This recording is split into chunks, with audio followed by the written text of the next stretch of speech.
state of West Virginia issued E.I. DuPont Company a permit for them to run their contaminated wastewater down through 2 farms here out into this stream of water.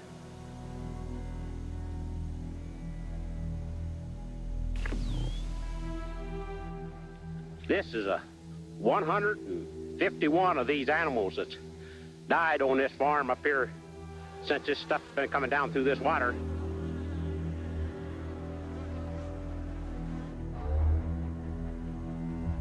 But they won't try to keep everything hushed up, like it's some kind of big secret of some kind that they're dumping it in here. They won't tell us what it is. They don't want to talk to me because I'm just an old dumb farmer. I'm not supposed to know anything. But it's not going to be covered up because I'm going to bring it out in the open for people to see. American production has become the most efficient in the world. And as a result, our factories and industrial plants are turning out an ever-increasing amount of goods, things that people want and need. DuPont research chemists developed a new and unique white substance. The result is the greatest advance in cookware. DuPont Teflon. Here are 2 different types of fry pans. This non-stick finish for cookware never needs scouring. All kinds of burned food come off quickly and easily. Corn muffins don't stick to Teflon. Fudge cakes don't stick to Teflon. Even sticky buns don't stick to Teflon. Almost nothing sticks to it. DuPont Teflon saves me lots of dirty work. It's so easy to clean. The seal means DuPont has approved the finish, that it's no stick and easy to clean. So look for the Teflon 2 quality seal. Look for this seal. Look for the seal. Look for this sticker. Well, it sounds great, but is it really safe to cook in?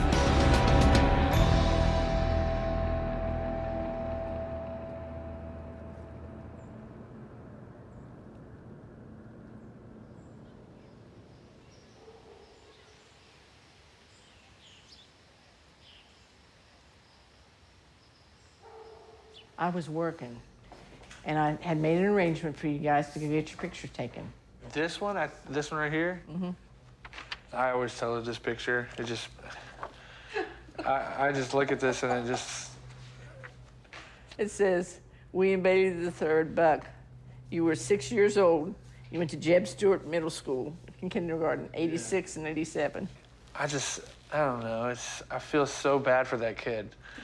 Yeah, not because of anything new, just because the times were hard. I knew you guys were working as hard as you could.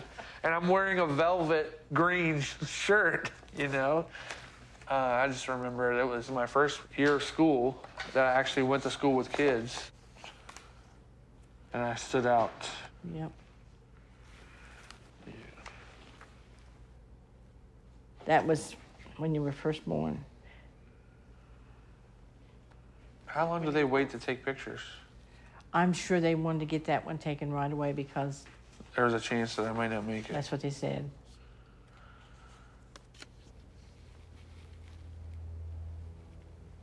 When Bucky was born, I went into shock. He was born with half of a nose, 1 nostril, a serrated eyelid, and a keyhole pupil where the iris and the retina is not connected. You could tell he was in distress because he couldn't breathe really well.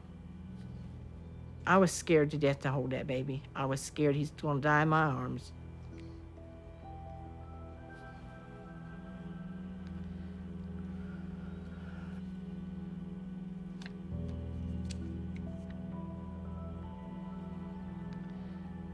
Your dad didn't stay with me that night. I didn't want him to. Each one of us wanted to be just alone with our thoughts, you know. And he didn't know whether to go with you or stay with me.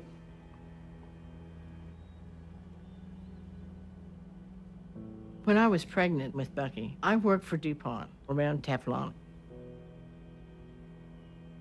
They tried to blame me. They said it was something that I did. And the more they would tell me that, the more suspicious I got. But I didn't know what I'd been exposed to. And the first day that I went back to work, someone in our locker room said a girl that worked there had a baby that had deformities. We got to talking about it. It was just like Bucky. She worked around Teflon too.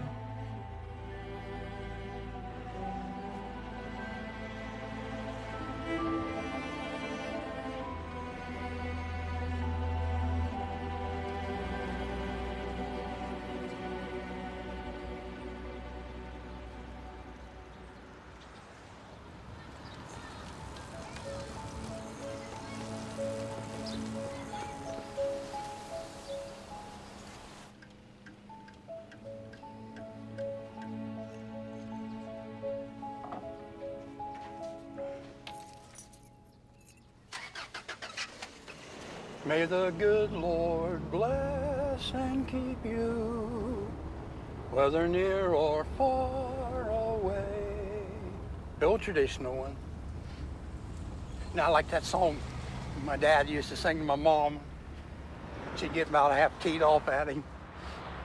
He'd have a little beard. You are my sunshine, my only sunshine. He can make her cry. I'm from Parkersburg, West Virginia. Been here all my life. I ended up getting married and having children and settling down in this area. I started with DuPont in 1962 and was there almost 40 years in Teflon land.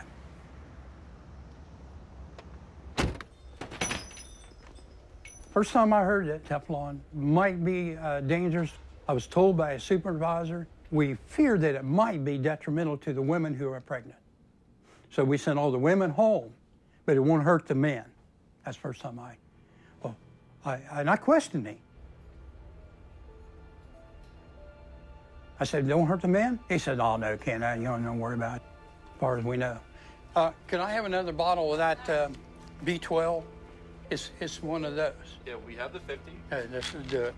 You didn't have colostrum, do you? You didn't have that, do you? Yeah, we do. That's the thing that, when I was going through the cancer real bad, I started taking colostrum. And it helped me get through all the surgeries and all the... You know, a lot of people... I couldn't hardly get out of the chair. I was so weak.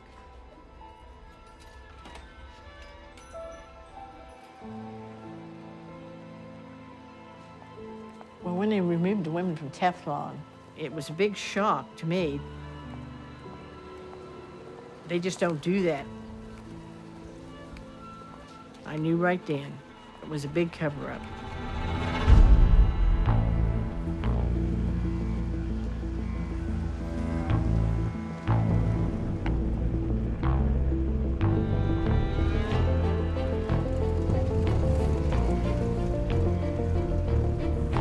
And see, all that time when I was pregnant, I was in direct contact with the chemicals.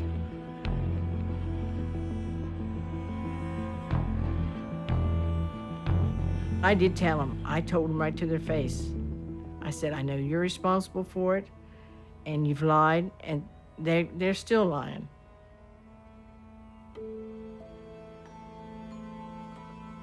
But I knew I couldn't quit because I needed the insurance. Bucky needed help right then. The first surgery I had, they had on my eye. From the time I was a few months old to 5 years old, I probably had about 30 surgeries. Initially, I accepted it, and I just thought I was dealt a bad hand. I mean, I cared about what I looked like, obviously. I looked in the mirror every single day, so there were things that I cared about my appearance. But my parents were pretty... They wanted me to be cool with who I was. I'll back off of you a little bit. And here's a handsome-looking guy. Be 13, January the 15th, 13 years old. I remember walking into 7th grade for the first day of school, and every person just looking at me. It's like, this is awesome. This is great, you know? Bucky's playing with the video thing. And then going through the next phase of that surgery where I had a balloon implanted into my forehead, and they would fill that up with saline to stretch the skin, which they would bring down and, you know, use for my nose. There's no pain that I've ever gone through that was greater than that. I mean, migraine times 1,000. To go home and to have that pain, and for my dad to walk in and say, hey, get up, put your hat on, we're going out. And I'm like, I'm not going out, Dad. I just got out of the hospital. You know, I'm not leaving. Look at me, Dad. He's like, you look fine. He's like, look, we're gonna go out. He's like, you know those shoes you wanted, those Airwalks you wanted. It's like, let's go pick out a pair. And you know, just thinking about how he never gave up. You know, he always pushed me.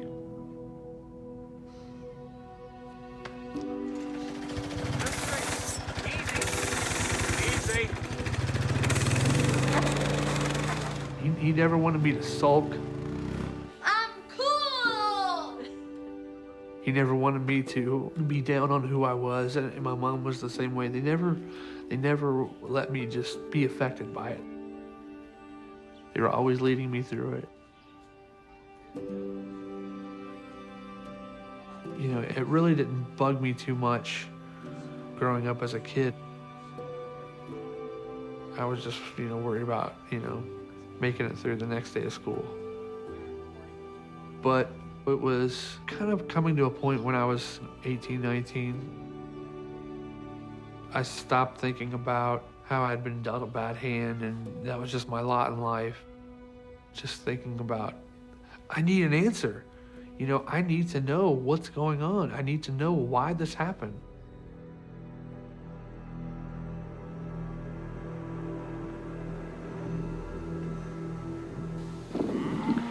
I want you to notice his height. I want you to notice what his eyes look like. They're born that way. Now, I never saw nothing like this in my life. It's very unusual.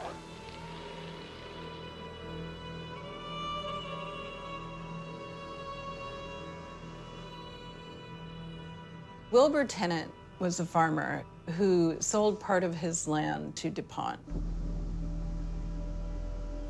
The piece that DuPont had was adjacent to his property that he continued to own. In their negotiations around this, they said that they were going to use his land for non-hazardous waste. But very quickly, he noticed changes in the water. This is what I've been talking about. We haven't had any rain now for several days. This suds has been here for a while.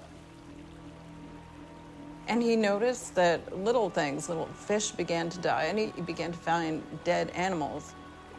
I've taken dead deer and dead cattle off of this ripple right here. And every veterinarian that I've called Parkersburg, they will not return my phone calls or they don't want to get involved.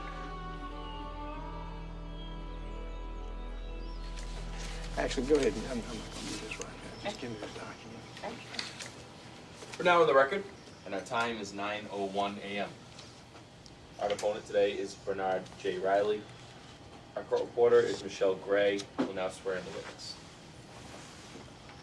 You have the treasure right hand. Do you solemnly swear the testimony you're about to give in this matter will be the whole truth, nothing but the truth, so help you God? Yes, I do. Well, let's look at LP2. Yeah, this is to Tom Adams. Who's Tom Adams? He's an old friend I met in the Army. Mm-hmm. Okay, so let's go ahead and read. The shit is about to hit the fan in West Virginia. Go ahead. Why don't you read it, because you wrote it. Sure. The shit is about to hit the fan in West Virginia, WV. The lawyer for the farmer finally realizes the surfactant issue. He is threatening to go to the press to embarrass us to pressure for big bucks. Want me to read the bad word Yeah, there? it says fuck him. That's what it says. I apologize to anybody that's sensitive about bad words. Well, you wrote it. I was writing to an old Army friend. So Right. you're the Every case, in a complex case, there's several parts to it. One part is the workup. That means finding the documents. It means trying to take some basic depositions to find out who did what, why did they do certain things, how did they do certain things. That's called the discovery process. The documents in this case, they really tell the story about what the company knew. Isn't it a good thing, though, that the company kept this? Because we can go back and look at history now. It is a good thing that they kept these documents, isn't it? You're saying it's a good thing. Mr. Papantoni, you can frame that any way you want. The backstory of this case is interesting.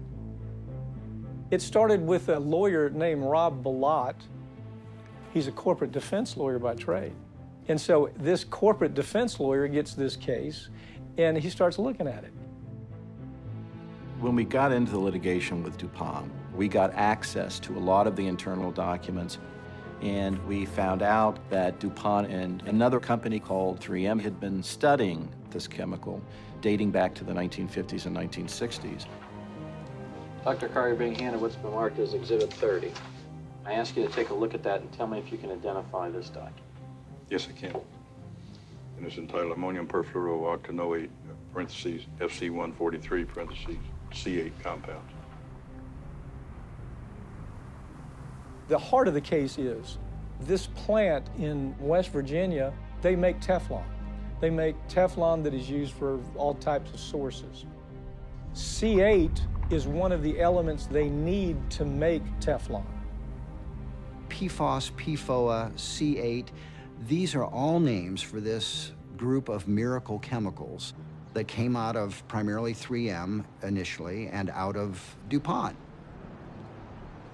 I started at DuPont in 1981. Most of my career was spent in the new product development end. Teflon is a very generic term. The active ingredient in it is fluorine. You hear the word F in that, right? PFOA, PFOS, anything with the F in it is something you want to be very wary of. These chemicals have these wondrous properties: non-stick, oil repellent, water repellent. How do you recall C8 first coming to your attention? First recollection I have of it is when the supplier of the chemical, the 3M company, provided DuPont with some information about rats that had been subjected to exposure to the chemical. 3M had some test data indicating potential birth defects here in the eyes of rat fetuses following exposure to C8, correct? That's correct. So you did see there was a substantial risk to the women at the DuPont plant who were exposed to C8, enough to remove them from further exposure, correct? No. There was there was no potential risk to the women. Based upon the 3M study, there was a potential risk to the fetus.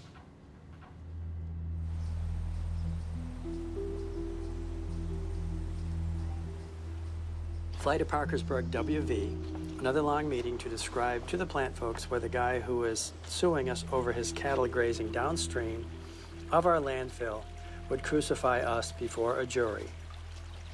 Most simply do not believe how big and bad we would look and how sympathetic the farmer would look before a jury, even though he is a con man. You call Mr. Tennant a con man? This is a letter to my son, I can tell you. But are you calling him a con man? To his face. And when you called him a con man, did you know how many of his cattle had died? The short answer is I did not know how many of his cattle had died. Within a couple of years, his entire herd died. For Tennant, it was his livelihood. Advantages of settling. Do you see that? Yes. It says C8 in the stream, we never told them, right? See that? That's what it says.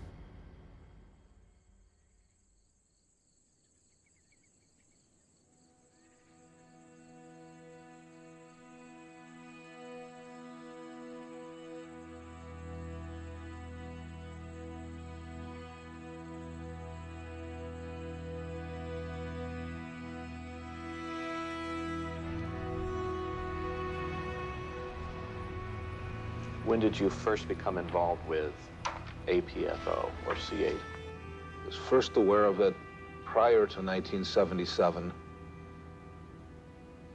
knowing that perfluorinated materials had been found in human blood. At first, 3M and DuPont were checking to see the contamination levels of their workers. And so naturally, they needed a control. They needed to compare those workers' blood levels of C8 with the population so they could see what the difference was.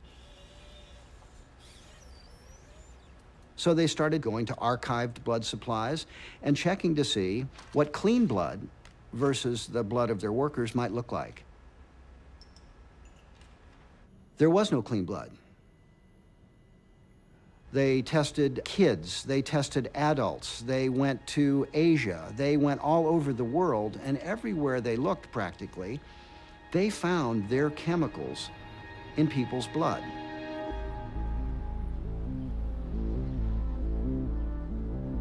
Eventually, they did find some clean blood.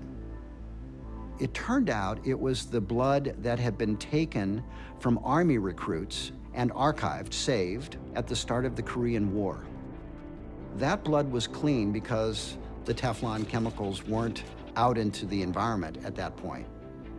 The main sources of exposure are still something of a mystery. The likely culprits, though, are industrial waste and the consumer products that shed this material over time.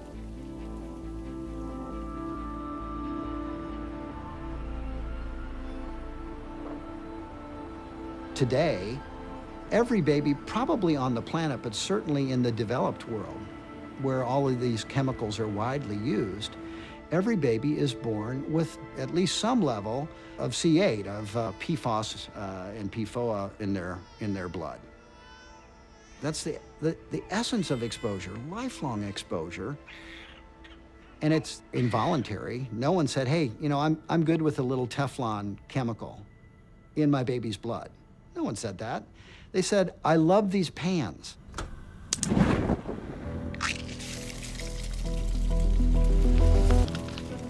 We think of these chemicals as associated with 3M and DuPont, but they also had sold them to other companies that manufactured consumer products, manufacturing products. It was used in airplanes and cars. On and on, the applications were endless. Workers are now using Teflon to rust-proof the inside of the Statue of Liberty. I found that these chemicals could bond paper products to make food wraps, grease-proof wraps, cookie bags. One of the largest companies had patents for making popcorn bags. Thousands of facilities, including the furniture store down the street that sprayed a nonstick chemical on your couch to keep stains off. All of those places became environmental contamination sites. And today, a product that you'll find Teflon is in clothing and things. Gore-Tex is the brand name. These apparently are... And then you realize that companies in Asia and in Europe were starting to make these chemicals as well. Teflon-PTFE-Beschichtung aus? This crisis had been growing for decades. I think with a chemical that potentially is biopersistent, you pay particularly close attention to it. Bioaccumulation, biopersistence, those are fancy words for it. What do you mean by biopersistent? When you die and they bury you, you're going to have it in your blood. C8 seem to have a long half-life in humans. Sunlight doesn't break them down. Microbes don't break them down. Heat doesn't break them down. Nothing breaks them down. They called this fluorine chemical the devil's piss. It was so potent. Once it gets into your system, it remains in your blood. My gut tells me the biopersistence issue will kill us. because of an overwhelming public attitude that anything that is biopersistent is harmful. And so naturally, these Teflon and Scotchgard chemicals permeated the living world.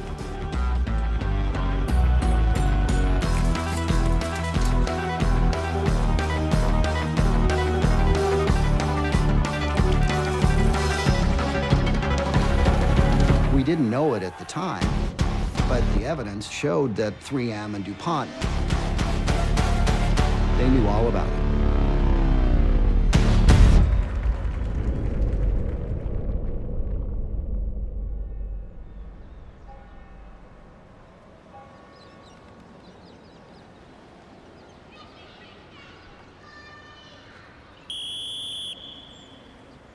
Wow, what a lovely bunch of coconuts. Okay. Stay on the gym floor, the boundary of the gym floor. You ready? Go!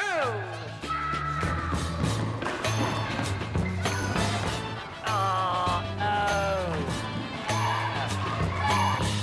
Wang, gotcha. Ow, what'd you do, boy? Five. Whoa, hey. Good job. Yahoo! Thank you.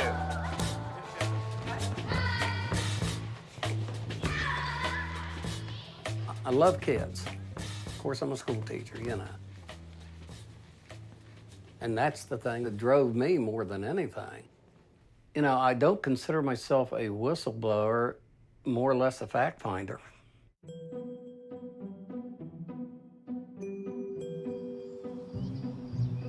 Joe has a courtyard out back. He calls it his man cave. And we were out there just talking on a normal day. I know when it was October.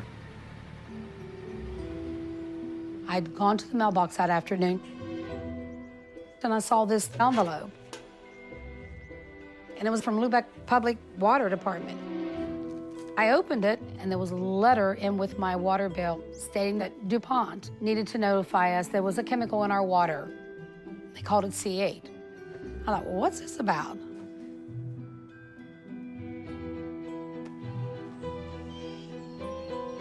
I read it. I really didn't give it much thought. DuPont says according to their standards, it's healthy. Hey, okay. DuPont says it's safe. Why question this?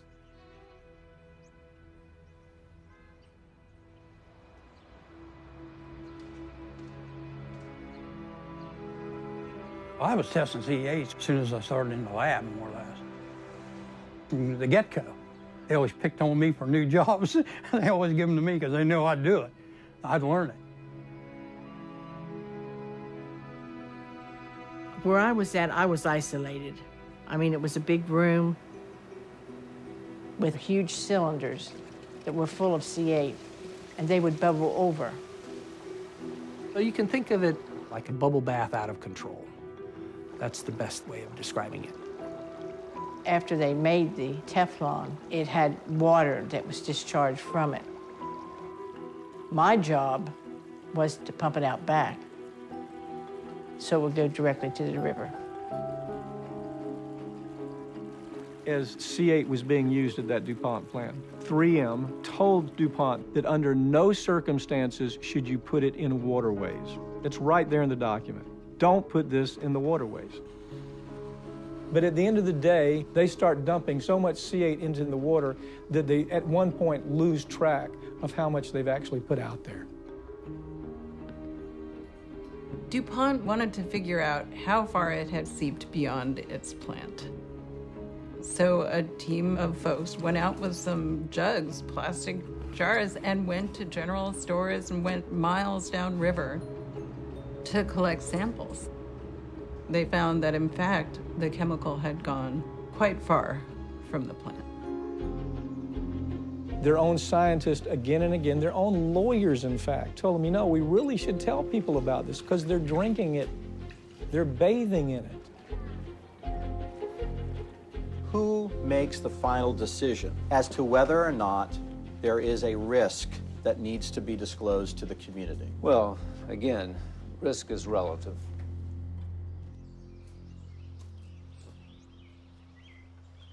when we got the letter, within the next few weeks, a friend of ours talked about her granddaughter's teeth turning black, and they couldn't understand it.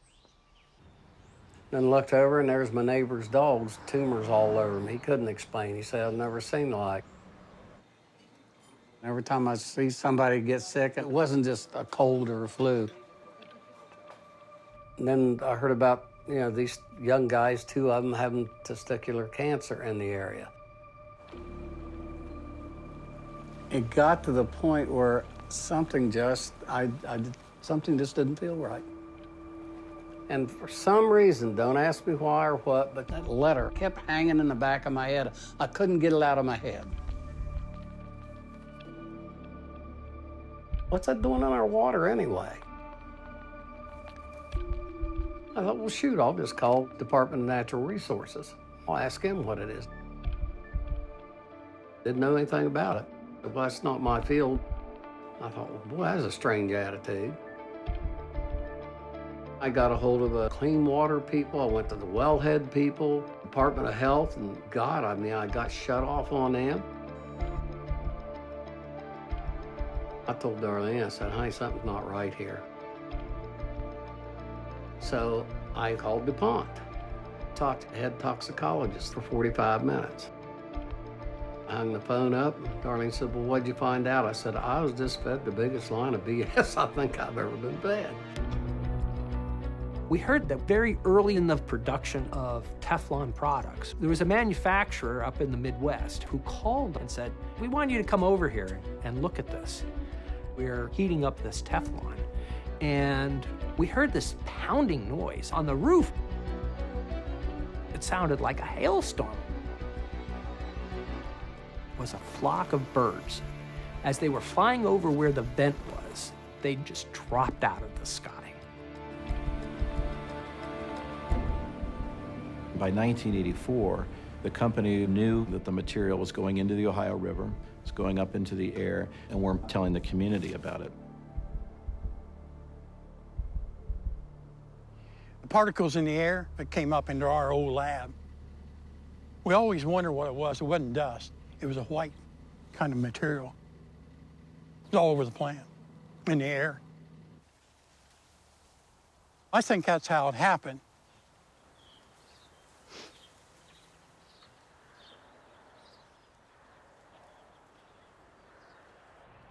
When they cut me for the cancer, they took all of my rectum, part of my colon. Your whole life's completely different, you know.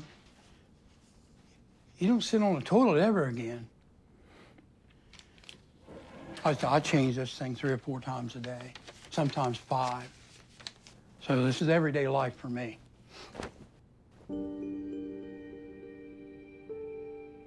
They told me 2 months to live, and I'm lucky to be here telling my story.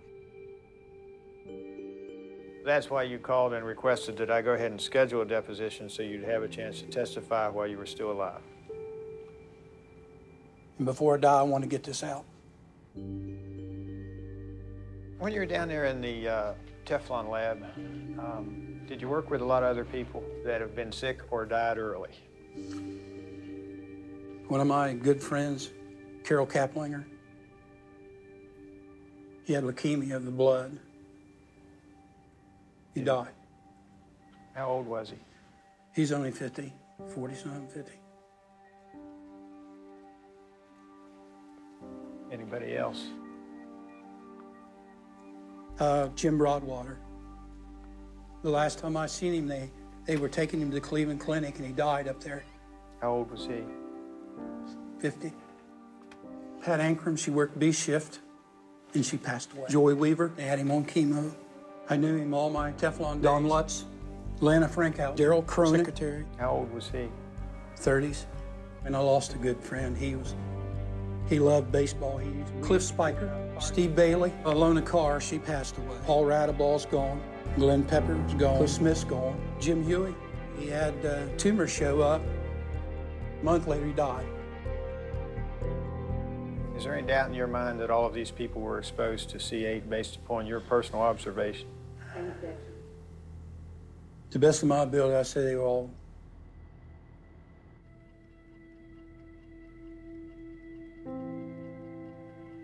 Life's precious.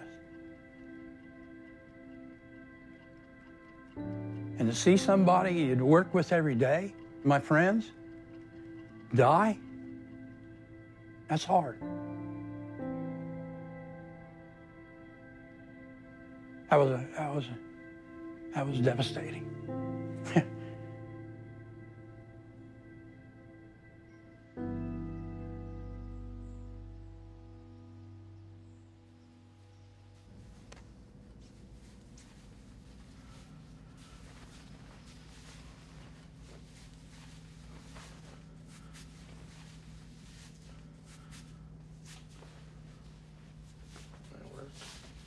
What's that?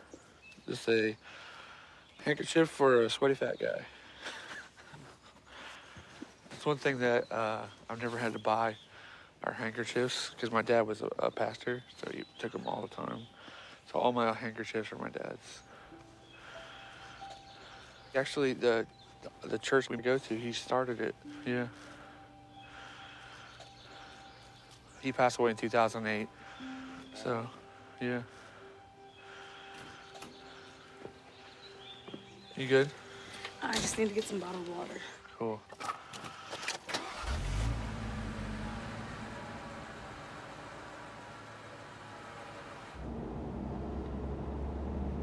I was probably about 19 when I think we met. The summer before we got married, so it was 2002. Okay. So we met then. The funny thing is, we didn't like each other at all. Did not. Absolutely opposite. I became Opposite friends, didn't you know, attract with at that people that point. knew him, and they had us meet, and I was like, no, and he was like, no, and it was kind of like, I kind of pursued after her, and it was more like hitting a brick wall. She didn't I kept really... saying no. He finally started leaving me alone, was the thing. Oh, okay. And Yeah. I kind of could see more of who he really was, that he really was just funny and a gentleman, and he treated people with respect. And once he finally started leaving me alone, I could see that, and then I started liking him.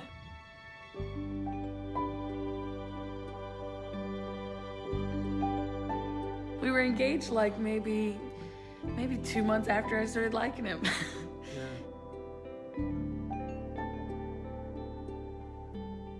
That day was beautiful. His father was still here. We were very proud of him. Both of them, Bucky and Melinda. Does everybody have the verse?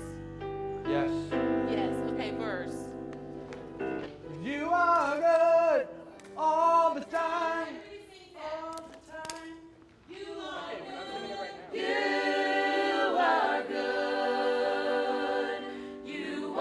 Whatever happened, you know, made him who he was, and it didn't really matter to me.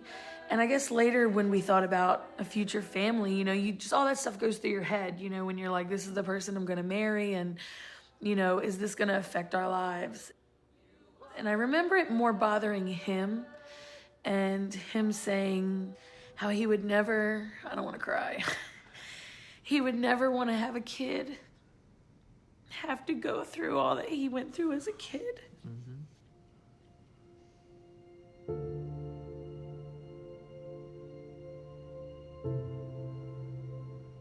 You know, I didn't want it to hinder him wanting to start a family, even though it was a concern for us in reality.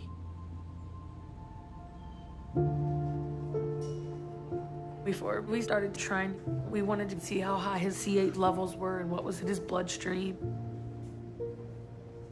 They had a special geneticist come in, and, you know, it was kind of like my biggest fear, you know, being manifest right in front of my eyes. His levels were so much higher than even what his mom has in her bloodstream. They said that there was at least a 50% chance that it could be passed on to the babies, you know, that they could end up with exactly what he went through.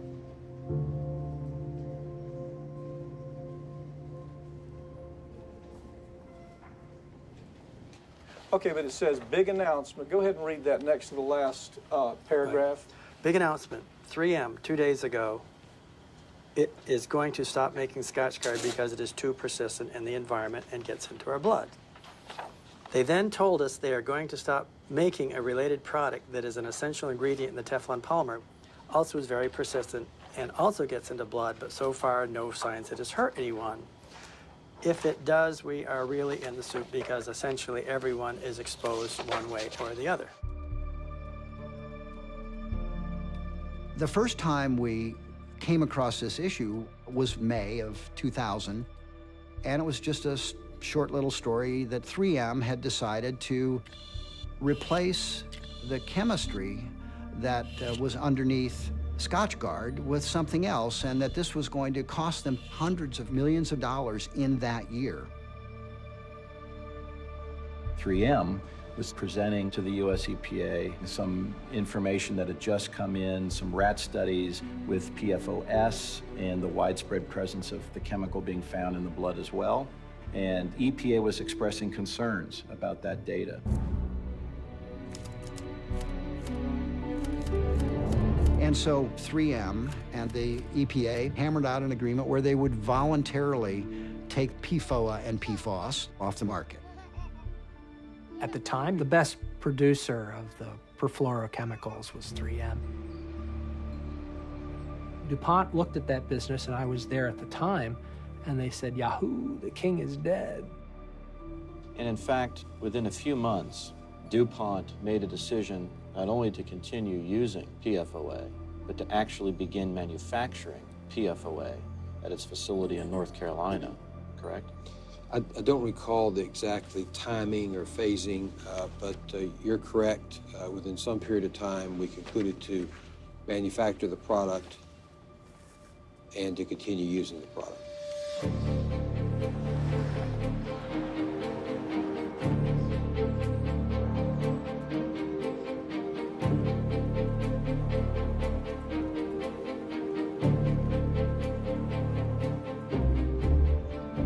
Rob Bilott, the attorney who was working on the Tenon case at that time, came across this announcement of 3M's decision, and that, in fact, is when he made the connection. DuPont had dumped a similar chemical in the water on Tenon's property.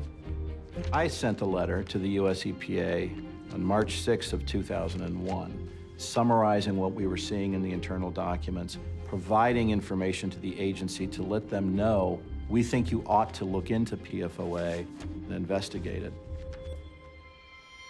Rob Bilott would fight DuPont to disclose documents that had anything relevant to this chemistry. As these documents came to his possession, he would send the most relevant ones directly to EPA. DuPont tried to get a gag order from a judge to stop him because they knew that he had the goods. He knew what was going on with their chemical and could nail them. Down here it says that Bilott has given 130 of our worst documents that he got in discovery to EPA. You see that 130? Yes. Now, what are the worst documents? If you were to look at the DuPont documents, how would you consider them worst documents? I'm not entirely sure I have recollections. I assume they were the toxicology documents.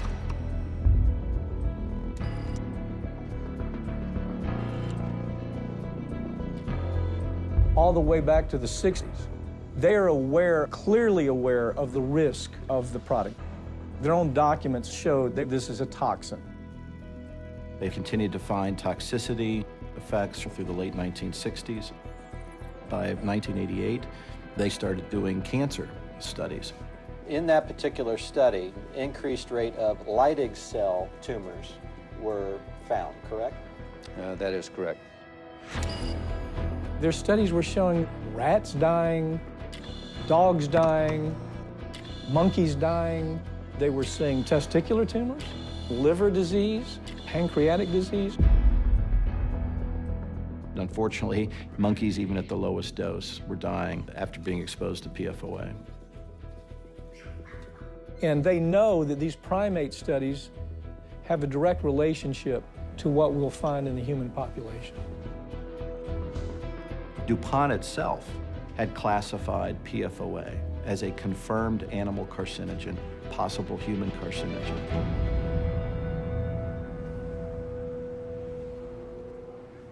All of this information was clear evidence that should have been disclosed under federal law. But those documents didn't show up at EPA at all. When they began to show up as a result of this court case, that's when everything changed. When do you cross the threshold from convenient to dangerous? That's what the Environmental Protection Agency is trying to determine with a very popular chemical in almost every household.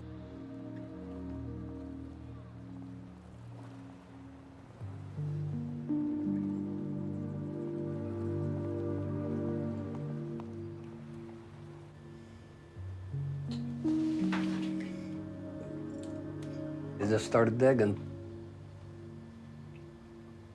Finally, I talked to the National Environmental Protection Agency. And when I read the gentleman the letter, he said, I'm going to send you some information, and when I do, he said, I want you to read it very carefully, because after you read it, you'll probably want to contact a lawyer. I said, whoa, okay. Next day, I got it in the mail. I opened it, and I read the information, and what it was on the Tennant case.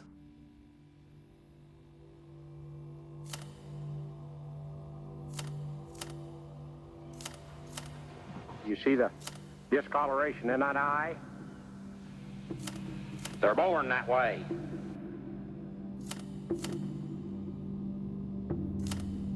Cow there, if you got to open her mouth and got to check on her teeth, it'll probably be all black, her jaw teeth. This is what her teeth looks like. The key part of that is when they said the cattle, their teeth had turned black, and I thought, wait a minute. They talked about the kids' teeth turning black.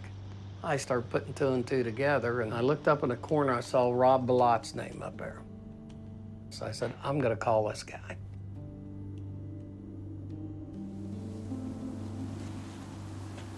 It says, learned in the deposition that Earl Tennant uses Lubeck drinking water, and we know that Bellot has requested information from Lubeck Water Company. You see that? I see that, yes. So this letter, it had a legal purpose. According to West Virginia law, 2 years after this letter went out, the statute of limitations would run out. And then you go on to say the real danger is what steps Bellot might take to expand the number of plaintiffs and introduce new environmental allegations into this lawsuit. And if he does, what will the court allow him to do? The public had 2 years to respond. If there was no response, the case was legally dead. Wake up tomorrow, but then more rain comes back to your forecast tomorrow. 87, your high temperature, and we'll keep that pattern throughout the rest of the week. Mid-80s and mid-60s. Rob calls me from Cincinnati Airport, and he said, my law firm wants to take this case on. He said, do you want to take it on as a class action, or do you want to take it on as a civil? I said, I've just got a gut feeling something's not right here. I said, where do we get the most help for the most people? He said, class action. I said, let's do her. I said no, absolutely not. Because of the involvement with my ex-husband and because of the involvement of our children.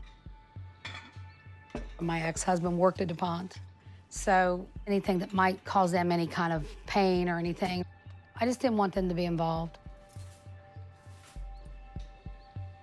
But I could see it in Joe's eyes.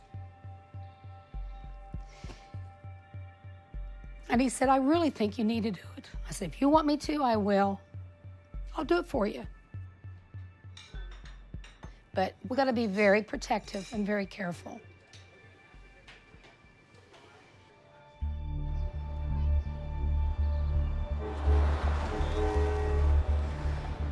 Everybody in this area, in one way or another, is connected to DuPont. You go dealing with somebody's livelihood, which is their job, which is their insurance and their protection, and you go messing with that, you're gonna have problems. You can't walk into a restaurant or any gathering here in Parkersburg and not run into somebody that either worked at DuPont has a relative that worked at DuPont, has a good friend that worked at DuPont. The net profit for all this, if you want to turn it to money, is better schools, better educational system. DuPont helped fortify the city of Parkersburg. DuPont is very good at locking up the town. When there is something that's not going their way, they'll help the schools, they'll talk to the churches. They're very big on the PR. They have an unbelievable reputation for safety, good jobs, great benefits, good citizens. You know, everybody thought they could do no wrong. DuPont was my idol. I used to cut grass for DuPonters when I was young. But I don't blame them. It's the people who run the company, the people who make the decisions. I should have opened my eyes. But I love DuPont so much that I felt they wouldn't put me in harm's way.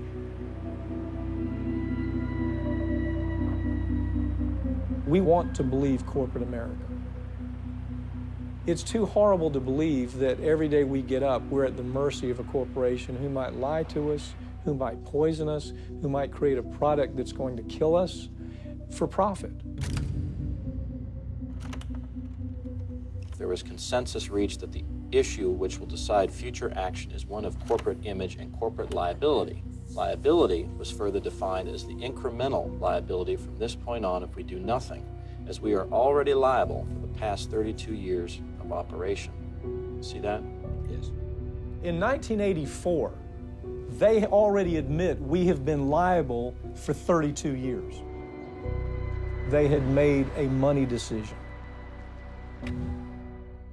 On the next page, looking ahead, legal and medical will most likely take a position of total elimination. They have no incentive to take any other position. See that? Yes. The product group will take a position that the business cannot afford it. We know that there was a discussion about, do we need to come up with something in our Teflon production that's not going to cause these problems? And they conclude, if we launch something new, it's going to cost us a lot of money. We have to stick with C8. C8 is the devil we know.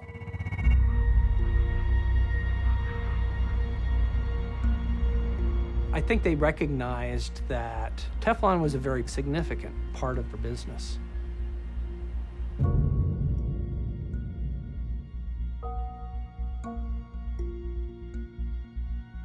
It all boils down to economics. Let's just ignore the situation and continue using PFOA, because nobody's going to force us to stop it. It's called externalizing cost.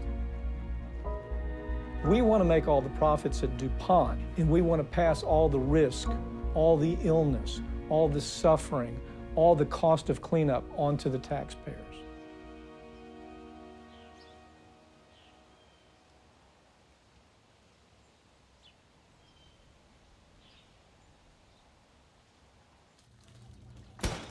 We're having spaghetti, I'm sorry. Well, I am too. It's leftover, so you know it'll be good. Everybody goes through life thinking water's safe.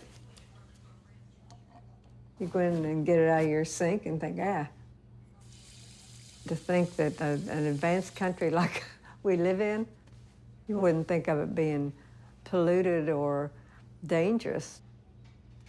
It's a sad situation. I mean, it's terrible that you have to be concerned about the water you drink.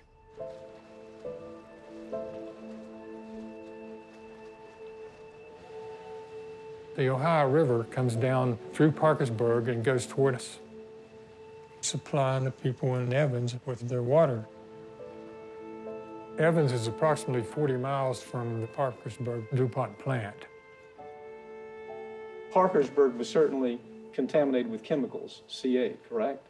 I don't know if I would characterize it that way. 50,000 pounds annually put into the river is not a contamination? At one point, DuPont came out and said, if your drinking water is showing more than 1 part per billion of C8, then you better not drink the water. Let me give you an idea what that is. It's 1 drop of C8 in an Olympic-sized pool. Well, there's a hell of a lot more than that in people's water in the Ohio River Valley. Probably around 98 or 99, my thyroid gland was causing the problem. And high cholesterol. And I had high cholesterol. But, and I was having problems with my bowels. And they came up with a real bad case of ulcerative colitis.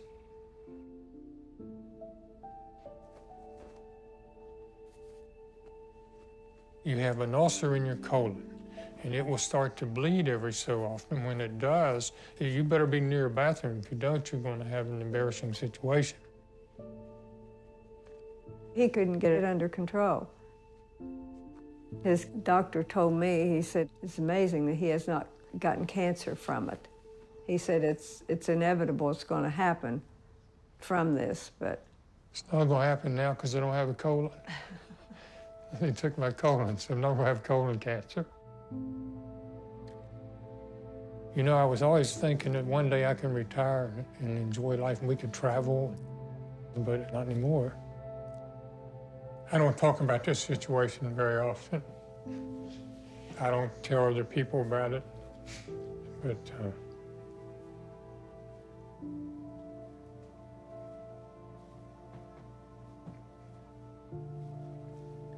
it's changed my whole life.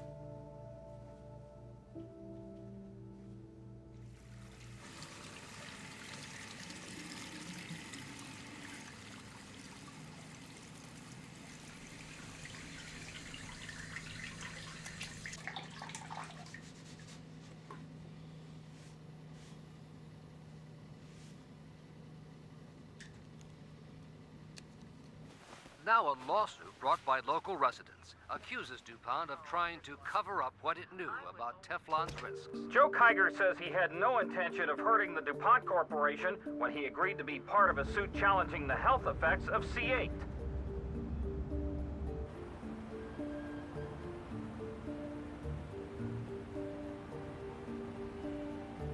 It was a class action suit on behalf of, it turned out, 6 different water districts and tens of thousands of people. Everybody said, well, we knew it was a bunch of crap. You know, DuPont didn't poison anybody. The shop talk was that Joe was out to get filthy rich. We've had some resistance. I mean, as far as being shunned, wife got a phone call one day and the guy gets on there and starts cussing her out. This is awful. You're doing this. There's not a thing wrong with Why that are you water. browbeating poor DuPont like this? And we heard What's it. We heard it from people in that area.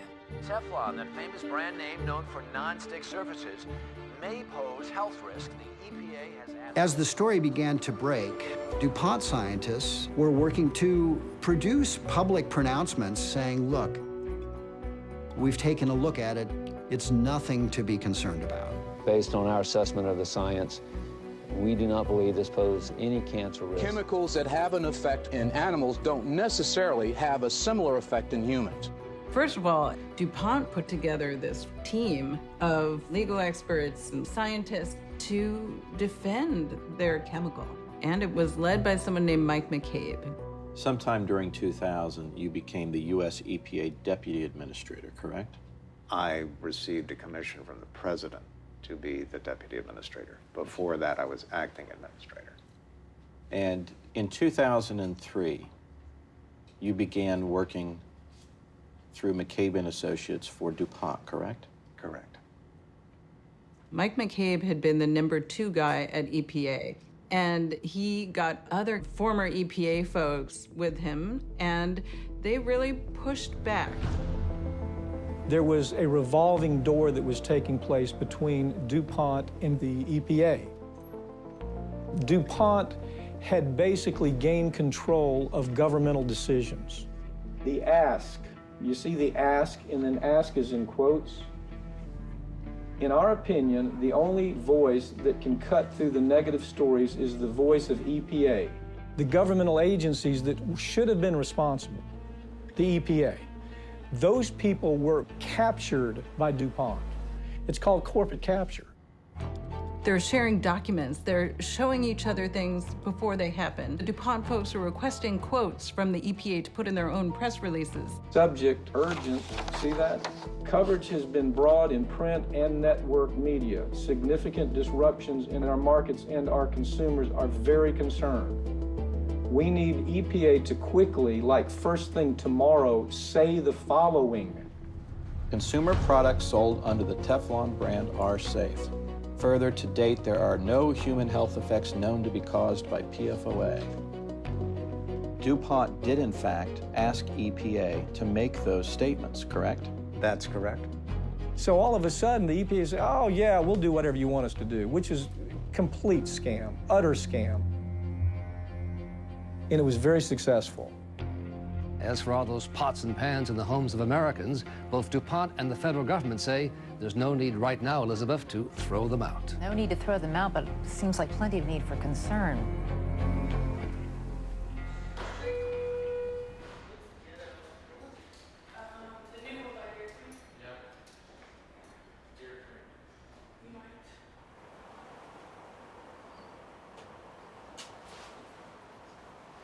You want to hear baby's heartbeat first? Yes, that would be awesome.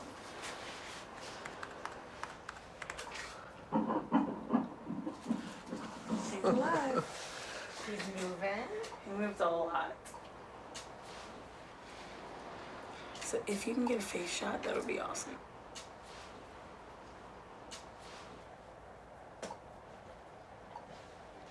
Down. You have to use your imagination. Hand. Eye, forehead. I want to see moving around. I want to see 2 nostrils. We can try. Let's see. I don't know how this will come out on him, but we can try. We'll give it a shot.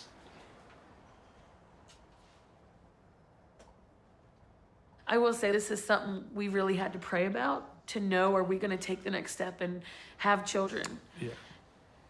There's definitely been some struggles with it. Basically, the bottom line was there's a 50% chance that everything is going to be fine.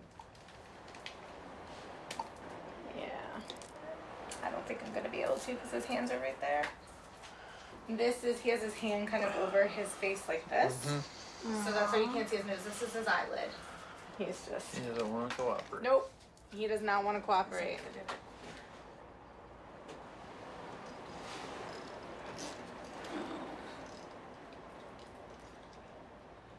I pray that our child doesn't have any type of deformities and that it's 100% healthy, but we're ready for it. I lived my whole life for this, so, you know, who better?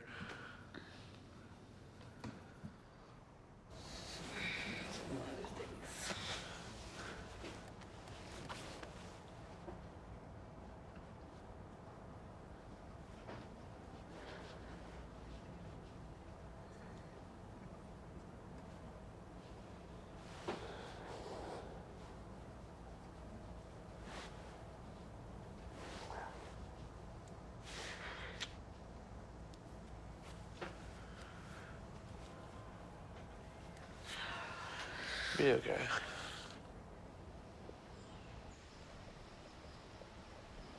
So that's like one side of his face. Okay. So- How's this right here?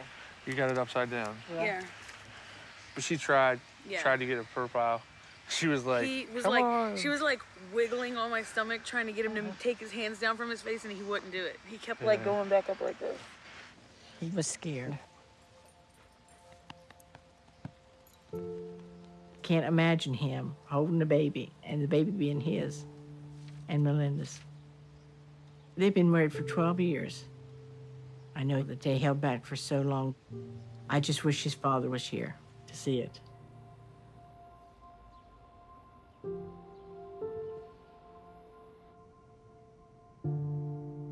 It's gonna be okay, really. Yeah, I know. It's just.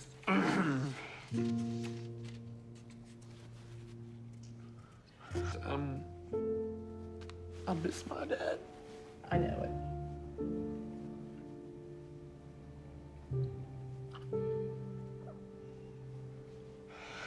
phone just to talk to him about this.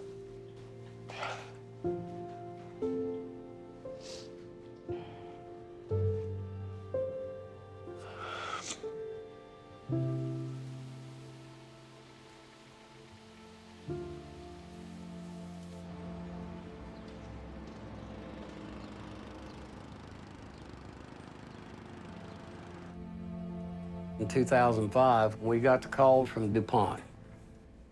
They say that, that they want to mediate. Of course, we went through negotiations and everything for the settlement amount. Now, the implementation phase of the settlement in that case begins. Generally with the settlement, people just want to be done with it. They want to get their cash, they want to walk, because it's usually a long time coming. But what happened in the case of C8 was really radically different.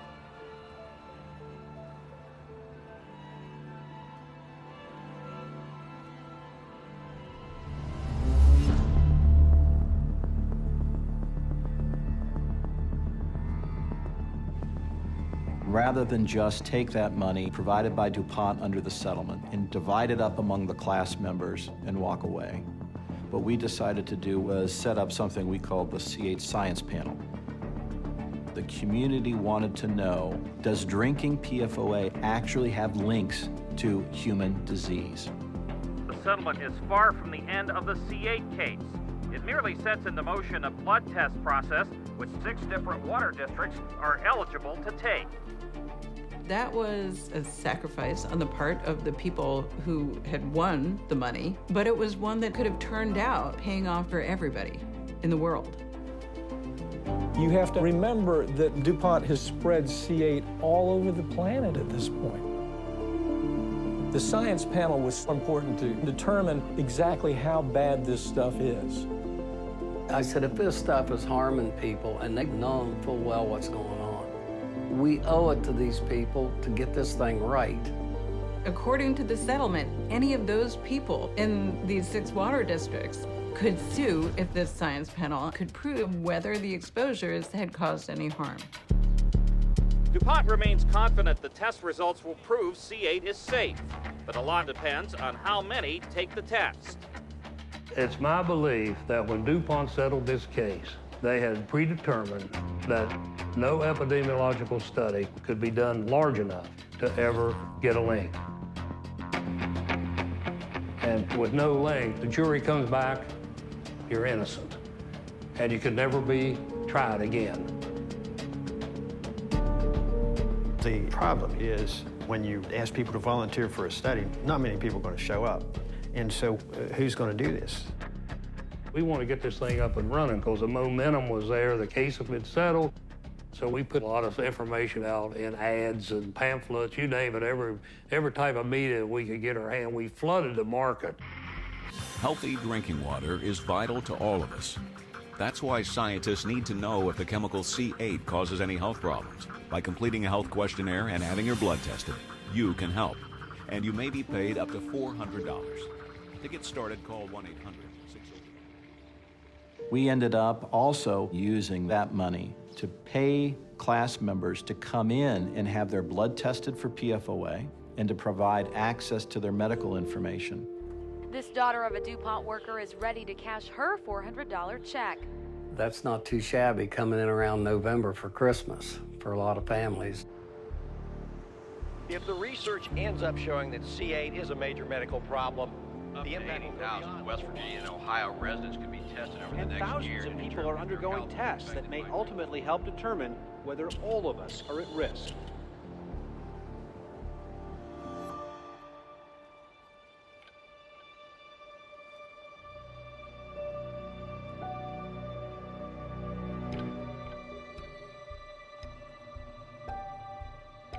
One of the things that was sort of an unknown at the time was how long this process would take. It ended up taking more than 7 years. And the results came back around 2012. Virtually the entire affected population, estimated at 70,000 people, participated. It's the largest human health study in the history of the world in terms of its breadth and scope.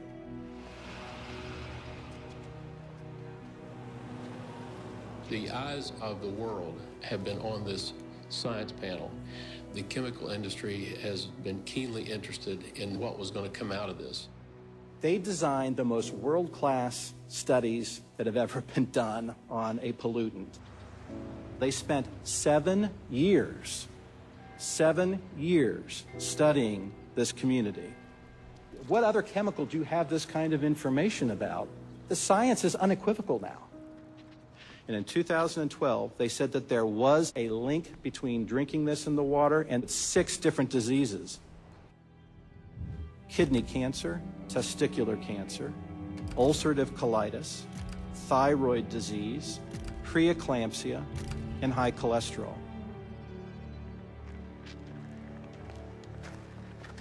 We found out through a newspaper article. I was reading, I said, Earl, that C8 can cause, I started naming, I said, you have 3 of those. Mine was cholesterol, and high cholesterol contributes to heart disease. Well, I've got 9 stents and I've had a heart attack. After the blood test, I was notified that I had thyroid disease.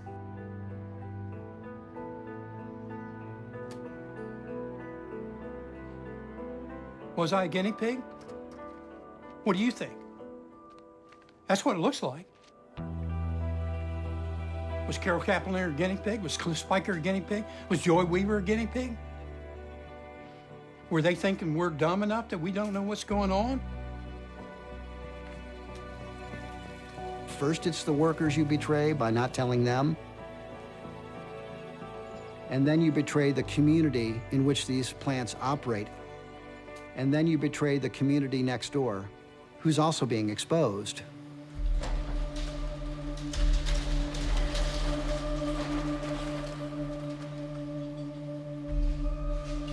We're upstream. We never anticipated that we would be included in any of this. Thousands of people in Vienna, West Virginia are being told do not drink the water. Clean water distribution sites, they're open until 9 o'clock tonight. They will reopen bright and early tomorrow morning at 8. Have a good day. It worries me.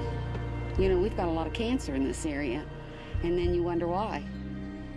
This is not just in West Virginia and Ohio. It's being found in drinking water all over the country. PFOAs have been turning up in drinking water in New York State, Vermont. There are some new concerns today over the drinking water in Newcastle, Delaware. The drinking water in portions of the Tennessee Valley. This is something that affects everyone all over the country. Should be more worried about people's lives. And in every continent on the planet. Het bedrijf DuPont produceerde Teflon voor anti-aanbaklagen. De mens eerst, de planeet eerst en dan pas profit. You have to realize the argument that DuPont said is, so what? It's in your blood. No!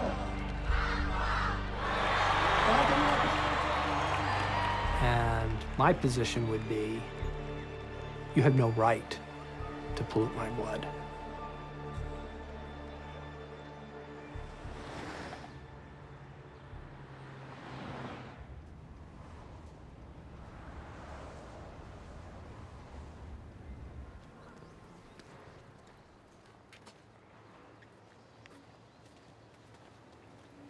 I was overwhelmingly disgusted by the findings. The science panel came back and said, we haven't really got a complete link to your deformities. When you look at the deformities that these animals had, that I had the same deformities, that's not a coincidence. You could argue that Bucky Bailey's birth defects were not related, that the birth defects of the other child in that group of 8 children weren't related. And I think DuPont did argue that it can't be proven. But the odds of that being the case are very low. You study 8 women who worked with C8. 2 of them had children with birth defects. That would not be significant? in the realm of scientific fact, this is not considered a statistically significant sample. They said they didn't have enough information. How much information do you have to have if you got 2 babies? How much do you need? How can there not be a link? It's hard for me to stay idle and say, okay, I accept this. I don't want to accept it.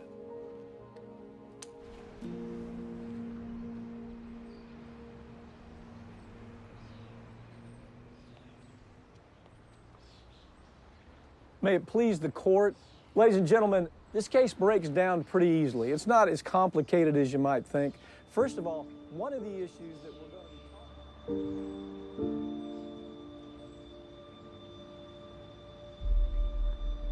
4 years now, it's been argued the chemical is poisonous, but for the first time today, a jury agreed, putting blame on DuPont.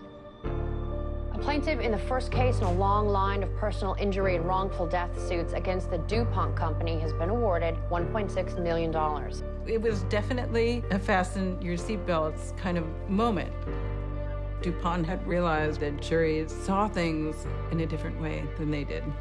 This case is the first case against DuPont that went to court, and it's going to cost them possibly their reputation. I think everybody saw the writing on the wall, that if we could win the first case, we could win on virtually all of the cases. A federal jury recently awarded $5.1 million in these. The jury found that DuPont acted with malice. There's no money in the world they can offer me that's going to justify. This was a criminal offense. The CEOs of DuPont, they're walking around with their freedom, untouched. It's like if I go out here and sprinkle arsenic around and it gets in people's water and they slowly get poisoned and they die, they'd arrest me and charge me for murder. They ought to go to jail.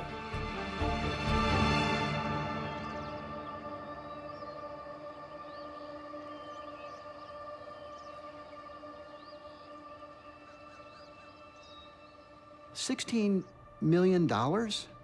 Really? This is a company at the time that was selling $25 billion worth of products every year. I'm not sure what the right fine would be for contaminating humanity, contaminating the living world, but I'm pretty sure it's not $16 million. DuPont's big give was to participate in a gradual phase out of C8. By 2015, nobody could make C8. They say that we're not going to stop making Teflon. So should we find something besides C8 to make it with? Gen X is what they're calling it. When there's no safety standard, when there's no required set of tests to bring a chemical to market, you never know if getting rid of one chemical is going to result in bringing in a substitute that's just as bad or worse. Once they started making Gen X, DuPont initiated a rat study, and the results showed the same kind of tumors that we saw with PFOA.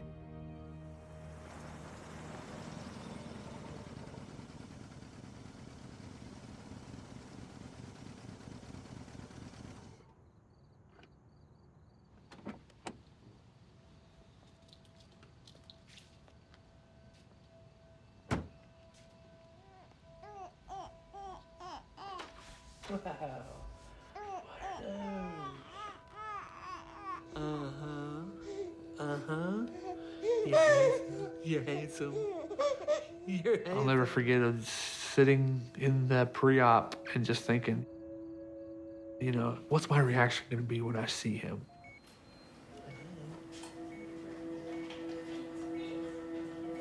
The first time I saw him, They were cleaning him up.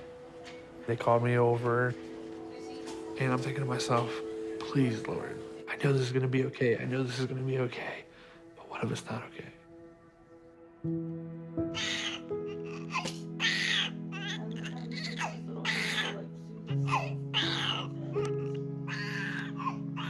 That cry, I just knew he was, his first cries, I knew I wasn't Dad. It changed my life, it really did.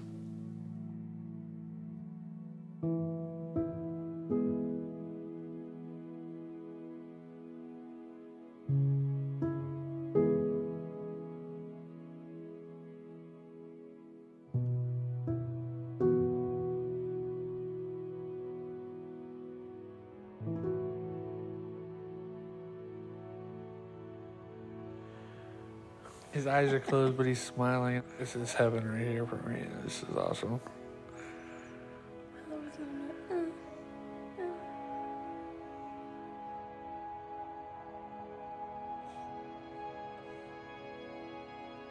This is not something that I should have to have concern about for years and years and years. Yeah. If my son could have a deformity because of some water or some chemical that got in my blood.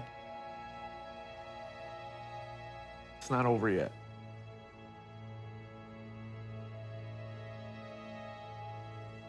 This isn't the end. We're gonna fight till everyone is safe.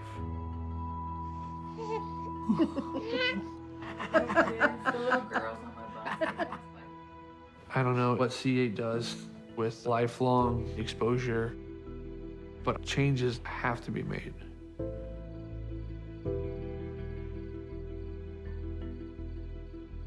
We don't have the science yet to explain long-term exposure, but we're just beginning to understand all kinds of new risks. At very low levels, this Teflon chemistry can affect the immune system. They can have impacts on the nervous system. They can have impacts on how we metabolize various food nutrients, on and on and on. If a person is exposed to C8 on day one, they may not manifest disease for years. Children, for example, we're starting to see them become ill with latent kinds of disease. We don't know how it will affect people for years to come because we're just figuring out what it is. Scientists are just catching up with it. And as they're doing this, they've already faced the replacement.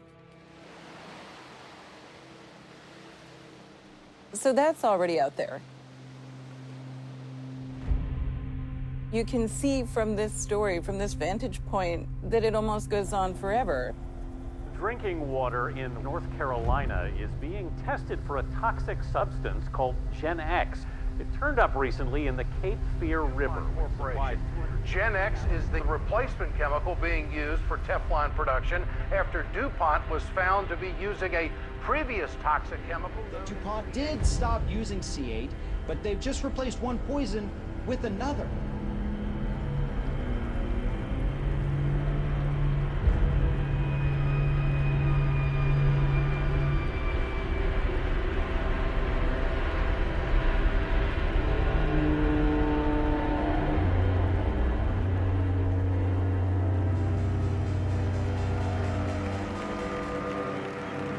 We are Chemours, a startup with 200 years of experience.